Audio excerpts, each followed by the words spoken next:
Book of Heaven, Volume 8, June 31st, 1908.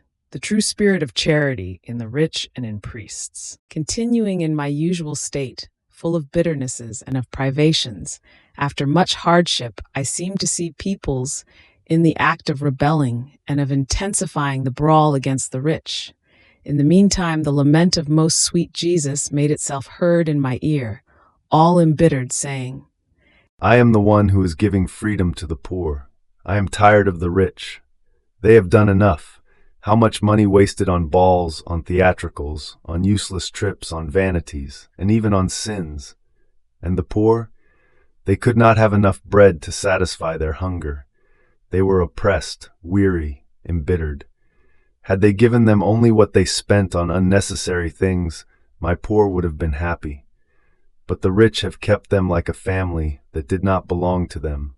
Even more, they have despised them, keeping comforts and amusements for themselves as things befitting their condition, and leaving the poor in misery as something befitting their condition. And while saying this, he seemed to withdraw grace from the poor, and these would become enraged against the rich in such a way that grave things would happen. On seeing this, I said, My dear life and my all good, it is true that there are some bad rich people, but there are also some good ones, like the many devout ladies who give alms to the churches, and your priests who do so much good to all. Ah, my daughter, keep quiet, and don't touch this key, so very sorrowful for me. I could say that I do not recognize these devout ladies.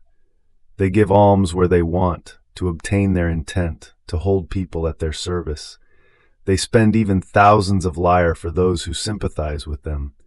But then, where it is necessary, they do not deign to give a cent.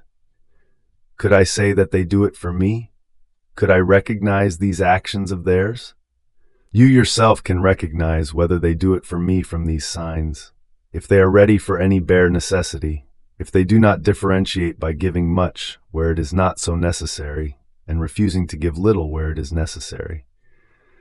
One can well say that there is no spirit of true charity or upright operating. So, my poor are put into oblivion also by these devout ladies.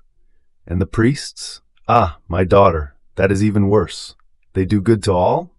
You deceive yourself. They do good to the rich. They have time for the rich. By them also the poor are almost excluded. For the poor they have no time.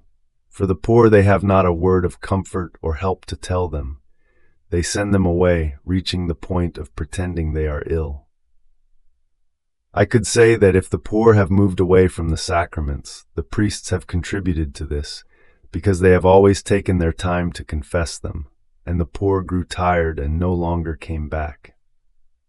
But then, if a rich person would show up, it is all the opposite.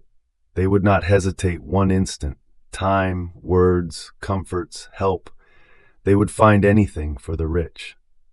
Could I say that the priests have a spirit of true charity if they reach the point of picking the ones to whom they should listen? And what about the others? They either send them somewhere else or oppress them so much that if my grace did not help the poor in a special way, the poor would have been banished from my church. True charity and upright spirit, only rarely do some priests have them, but as for the rest, I could say that these have departed from the earth.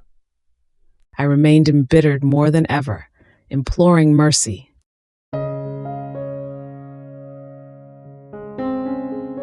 Thank you for being a part of our community here at Divine Will app. If you enjoy listening to Jesus' lessons on how to live in the divine will, please give this video a thumbs up. Your likes help us reach more souls yearning to live in the kingdom of the divine will. We'd love to hear your thoughts and reflections, so drop a comment below. Your insights not only enrich our community, but also inspire others on their spiritual journey. And don't forget to subscribe to our channel. By joining us, you're helping to spread the news of the kingdom of the divine will, so that together we can bring His kingdom to reign on earth as it is in heaven.